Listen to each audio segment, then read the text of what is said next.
Welcome to Luca is a Billionaire, where the only thing I invest in is your answers.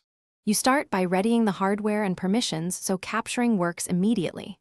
Plug the camera into a reliable port, USB-C if available, then install any required drivers. This ensures the OS recognizes the device. Once done, open privacy settings and grant camera access to the app you will use, because without permission the capture will fail. Make sure power is steady, battery charged, and close unrelated apps to free CPU and avoid frame drops during the picture-taking process. You now configure the Capture app to control image quality and behavior.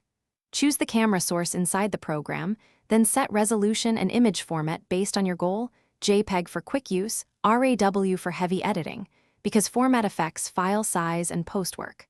Once chosen, fine-tune exposure, white balance, and focus. These change how the sensor records light and color. If the app offers manual mode, use it to lock settings so consecutive shots remain consistent during your session. You finish by framing, capturing, and securing your files so nothing is lost. Compose using grid lines, verify focus, and use the histogram to confirm exposure, then click Capture.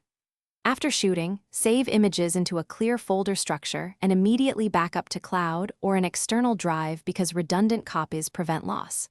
If things go wrong, restart the app and laptop, confirm camera permissions, try a different cable or port, and test the camera on another machine to isolate hardware versus software. Thanks for watching and please subscribe. It's the best investment you'll ever make.